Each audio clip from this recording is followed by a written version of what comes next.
আমার সোনার বাংলা আমি তোমায় ভালোবাসি, এটা তো বাংলা। আমার সোনার বাংলা আমি তোমায় ভালোবাসি। এই ভালোবাসা তো আমাদের সোনার বাংলার প্রতি আছে। জাতীয় সঙ্গীতে এমন কোনো লাইন নেই যে লাইনের কারণে হচ্ছে যে আপনি চেতনায় উজ্জীবিত হবেন, বাংলাদেশ নিয়ে আপনি চিন্তা করবেন। আমাদেরকে দেখতে হবে কোন জিনিসটা পরিবর্তন করা উচিত এবং কোন জিনিসটা উচিত না। জাতীয় সঙ্গীত কখনো পরিবর্তন করা যাবে না, আর এটা জন্মসূত্রে পাওয়া।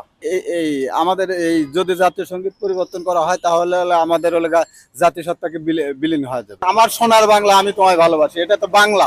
যেটা জাতি ধারণ করে সেটাকে কখনো পরিবর্তন করা যায় না। আমি মনে করি যে জাতীয় সঙ্গীত পরিবর্তন করা প্রয়োজন, কারণ জাতীয় সঙ্গীতে বাংলাদেশের নামটি পর্যন্ত নেই।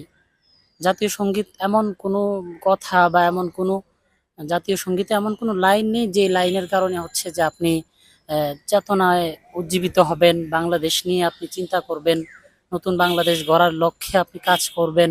যেটা আমরা জানি যে জাতীয় সঙ্গীত পূর্ব বাংলার স্বার্থের বিরোধী ছিল, এমনকি বাংলাদেশের প্রেক্ষাপটেও রচিত না।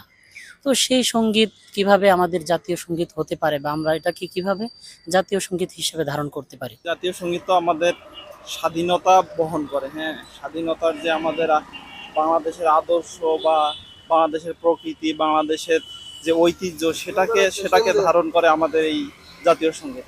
তো এটাকে পরিবর্তন করা মনে হয় না, মানে এই সমস্ত কথাবার্তা যারা বলে যে শুধু পরিবর্তন পরিবর্তন, আসলে পরিবর্তনের বিষয়টা আমাদেরকে দেখতে হবে কোন জিনিসটা পরিবর্তন করা উচিত এবং কোন জিনিসটা উচিত না। অবশ্যই সমর্থন করি না।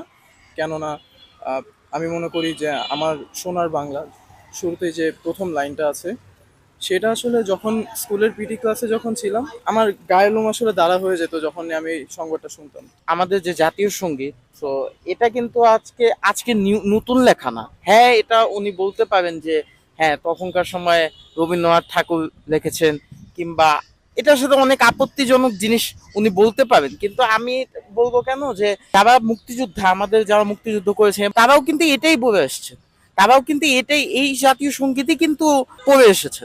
এখানে আসলে আমাদের ভেবে দেখা উচিত যে আমাদের জাতীয় সঙ্গীতে বলছে কি। আমাদের জাতীয় সঙ্গীতের মধ্যে লেখা আমার সোনার বাংলা আমি তোমায় ভালোবাসি।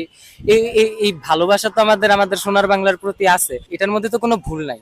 আমরা তো আমাদের সোনার বাংলাকে ভালোবাসি, এই জন্য আমরা আন্দোলন করছি, এই জন্য দেশটাকে আমরা মানে স্বৈরাচার মুক্ত করছি।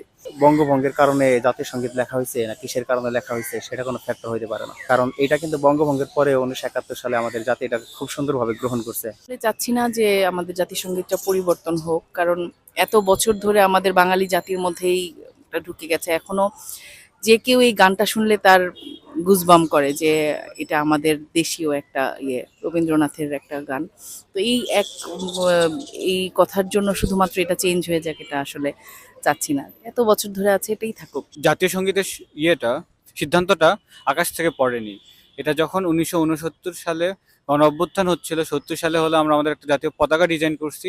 এই সময় সিরাজুল আলম খানের মতো ছাত্রলীগ নেতারা বা ওই সময় যারা ছিলেন, যে নিউক্লিয়াস নামে একটা সংগঠন করতেন, মুক্তিকামী যারা ছাত্র ছিলেন, তাদের একটা সম্মিলিত সিদ্ধান্ত ছিল। কারণ এই গানটা দিয়ে খুব দেশপ্রেম আসে। এটা হলো আমার সোনার বাংলা আমি তোমায় ভালোবাসি। এই গানের কোনো বিভাজন সৃষ্টি করে এরকম কোনো লাইন নাই।